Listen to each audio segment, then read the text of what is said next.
One of the things I say in The Only Constant is don't negotiate your change with people who want you to stay the same. I love that. It's powerful. Wow. Yeah. Do not negotiate your change with people who want you to stay the same.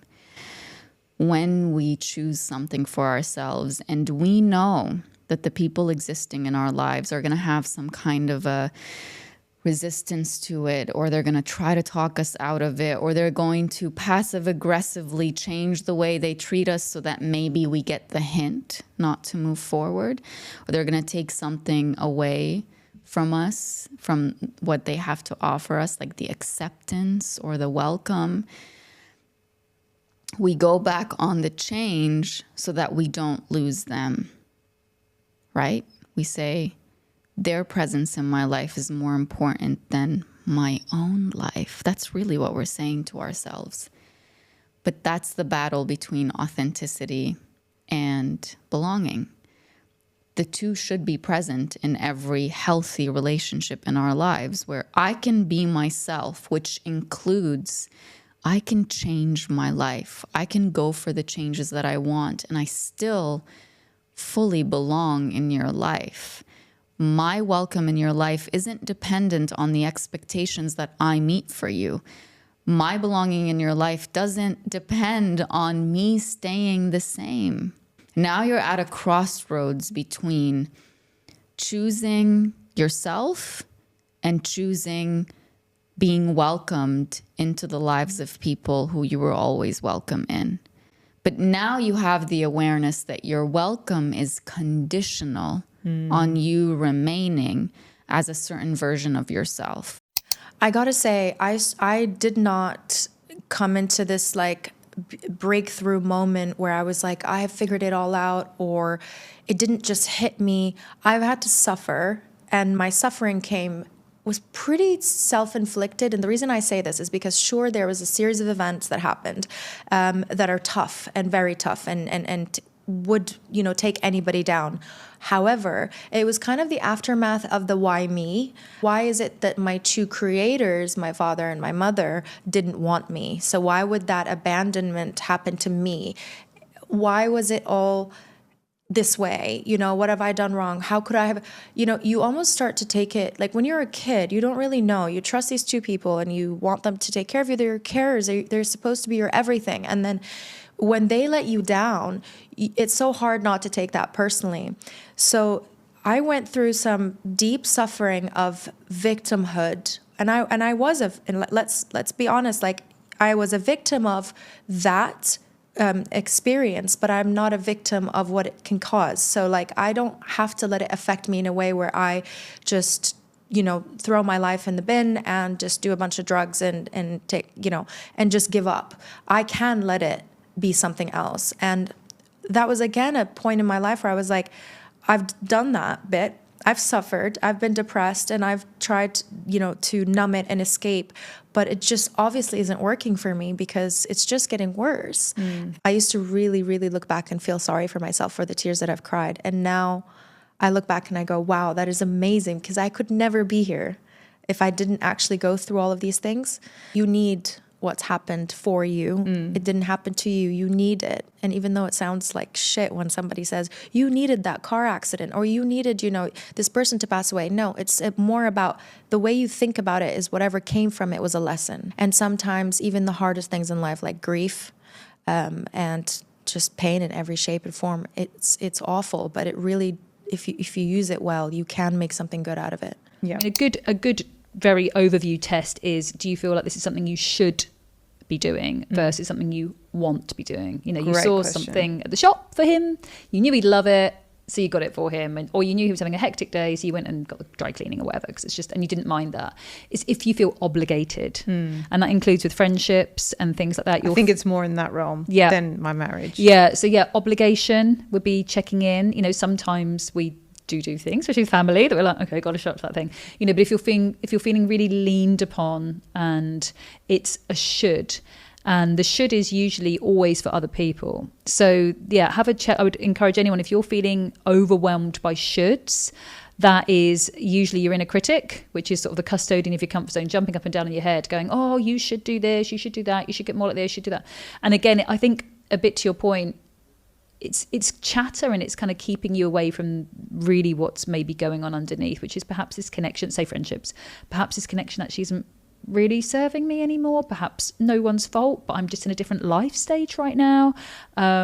Reason, season, lifetime. Maybe we're transitioning into something else for the time being. Different things are happening. But yeah, that's a good way to check in. Is, am I doing this because even it's become a pattern of behaviour in our dynamic? Are you always the hostess? Those sorts of things. And is that what you need right now? So what does it take for us to break free from those expectations? Because I think it's one thing for us to kind of have that inner barometer and be like, should I be doing this, or do I want to be doing this? But then when other people expect it of you, I feel like that's kind of like a two-step thing you need to break. Yeah. So how do you, in line with your book, like unapologetically be who you are if you've kind of been showing up as someone who's been like shackled by shame, let's say? I love that question, because we do have to take responsibility for ourselves. And so if I effectively sort of teach you or educate you what I will or won't do or expect, we get used to it. We're adaptable. We're humans. We're like hyper adaptable. So if I always come to your house and I seem to like that better and I always volunteer to do that, you're going to be like, do you want to come and see me? Rather than offering the way around, just as a very sort of flippant example. So I think it's if you've had a change and you've transitioned through something, it's a really sad fact of life. I'm sure it's probably happened with you. Not everyone that you think is going to be in your team or in your corner is going to be around to cheer for you, because potentially the old version of you served them better. It's the worst pain, I think, is when you've been in a bit of a dark place, and in my case, a very dark place, with like everything seemed to be crashing, the dark night of the soul, it was all at once. And people seem to benefit from my brokenness, and you come out the other side and you have like some great news. Oh, I've got a book deal. Lost a friend. I've met the love of my life. Didn't hear from someone else. You're like, surely you'd be happy for me because these things are nice and I wanted to share them with you, and not everyone will be. And that's a tough thing to find out as well. But again, having that unapologetic sense of yourself that, well, I've been through all of this. I know who I am. I'm able to be sort of free of my shame and sharp as I want to. I have to know that the people aligned with me are also going to enter my life. And sometimes, like anything, we got to create some space for that. So it's always like hopefully I'm allowed to swear, it's a bit of like a namaste, the fuck away from me. So it's like no hard feelings, but also it's fine to close it off. Some days after work are for folding the laundry and replying to emails, and others are for making very important plans with your couch and a tub of London Dairy ice cream. Because balance isn't just about getting things done. It's about knowing when to pause and create moments too. So if today's felt like a lot, consider this your sign to cancel the chores tonight and claim your moment with me. We've earned it. From my community, I have a lot of people who talk to me about, how did you take the leap? Like, how did you make that change? How did you believe in yourself? And it came down to one thing, and that was, which fear do I choose? So there were two fears. The first was, oh my gosh, but if I leave, I have a solid salary here. So financially I was covered.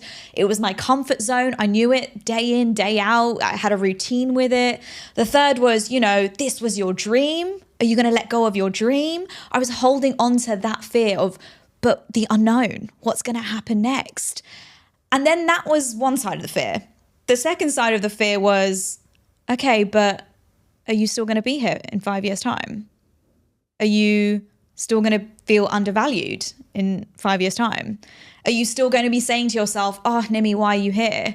Are you still going to be getting out of bed every morning feeling like it's more of a chore than a spring in your step? And that fear outweighed the fear before.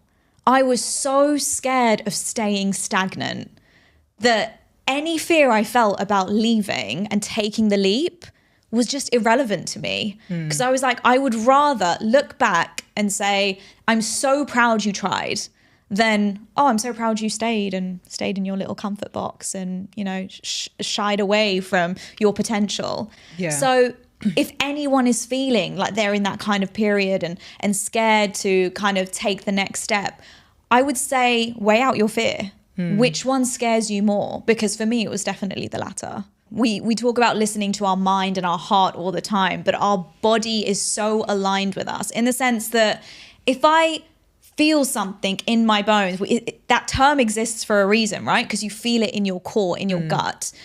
I have a 5-second rule where I'm like, okay, as soon as I feel something, I hold on to that because in 5 seconds, my mind's going to start convincing me of otherwise. My mind's going to start convincing me, no, don't leave because what about money? What about this? What about stability? What about, but you want to be able to afford, a house next year. How are you going to be able to do that? All these little elements of life that come through, the extras that really don't contribute to your core, your mind convinces you otherwise of what your body tells you. So I set a 5-second rule. As soon as I have thought and felt something, I instantly am aware that my mind's going to kick in at any second, and I need to hold that piece. I need to hold that core gut feeling I'm getting. I need to hold on to that. And I would say that a lot of us avoid it. A lot of us ignore it because it's probably the easiest thing to do.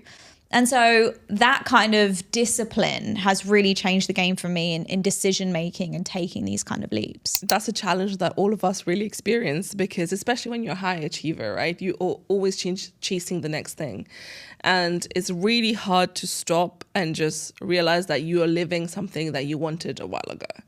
And that's something that for a very long time I wasn't doing, and I wasn't celebrating or appreciating, to the point where then it was always kind of like unhappiness and not satisfied with whatever was going on. And then a very good friend of mine, one of my best friends, she gave me this is what she does, and this is something that she learned when she was at Amazon, and this is something they are encouraged to do, is to have a book of wins. And the idea of it is that you have a book where you will record all of the really big wins that you have professionally. And it can be, I for example, she launched, Siri or something, Alexa. Got my AI confused. And so these big things, like big projects, big accomplishment. But then she told me what you need to do is to have a book where every week you write 3 things that you have achieved. And they don't need to be big. They need to be 3 things that you are proud that you have achieved this week. And initially, it would take me like an hour to think of one thing that I've done this week. But now, whenever you are going through the week, I start thinking, this is going to make it to the book of win. To be honest with you, I don't really sit down and read it. But it's changed how I view things on a weekly basis. And then having a separate book of the big wins. And this one is really important when it comes to you having very intense moments of imposter syndrome. And there are many times, and I'm sure you will relate to this, a lot of people will, where you are going through a phase of your life and you don't believe in yourself. And that belief dips a little bit. And in those moments, that's when probably the book of wins will help you if you sit down and look at it objectively. And I remember looking at like a few pages and thinking, let me see, if I didn't know who this was, how do I think? Because I've been in recruitment as well. I was like, let me see, how would I feel about hiring someone like this, right? And then you're like, okay, this does look good to someone else, right? I was like, this is not a bad thing. What do most people get wrong when it comes to networking? They care too much. The moment that you put so much importance on the outcome, things don't work out. Run me through what that looks like. So if I'm like caring too much, what am I thinking? What am I feeling? You're thinking, what am I going to say? Is this person going to reject me? I wonder, how do I ask for the number? Or how do I keep in touch with them after I introduce myself? All of these little thoughts that run through your brain are the things that stop you moving forward. Most people think that rejection is a real thing, and rejection is not a real thing. Rejection is only a real thing in your mind. So the moment that you think about rejection, you're actually rejecting yourself before you actually get rejected. Okay, let's unpack that. So rejection is something we kind of make up in our own mind. Yeah. It doesn't exist in reality. It's not real. Everything that we see in our lives is a belief. And you either chosen to subscribe to it or you choose to unsubscribe to it. The way that I look at it is, if you go up to somebody and quote unquote they reject you, they're immediately disqualifying themselves from your life, which is a great thing. Why would you want to hang out with people that don't like you? They've filtered it for you on your behalf. Yeah. But as humans, we place such a big importance on this thing called rejection. Why? It's not real. Well, I've learned a lot through a lot of psychologists that I've interviewed. The primal reason is, so we have this primal need to belong. Back in the day when we were tribes and communities, if you didn't belong to a society and you were outcast, you would effectively not survive because you need the power of community. Yes. When we translate that to modern society, that need is not necessarily as prevalent as what it was back in the day. I mean, I do think there's a role and a value for belonging and connection with people, but to the extent where it means our survival or not is probably not that fine line anymore. Yeah. So we're talking to someone, they're not really interested. They don't give us their number. They're not reciprocating. Instead of saying this is rejection, we're saying they've just disqualified themselves from our That's life. right. That's the reframe. That's the reframe. A lot of people use the concept of what if, like, oh, what if it all goes wrong? What if it doesn't work out?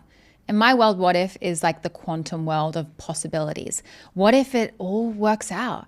What if it is the right choice? What if you meet the love of your life? What if you take the risk? Like, if you could just get into that place of expansion and that place of like, what if anything could be possible? And rather than focusing on everything that could go wrong, focus on everything that could go right. There are many times in life, and I've experienced this, I know people around me have experienced this, where you really sit there wishing you were just training like you used to or had the energy like you used to.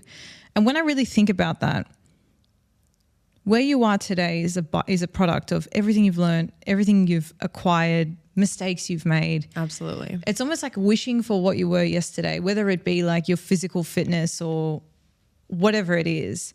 It's almost doing your current self like a disservice. And I think it's such a nice way to be able to reframe and just appreciate where you are. And I also think it cuts ties with that expectation.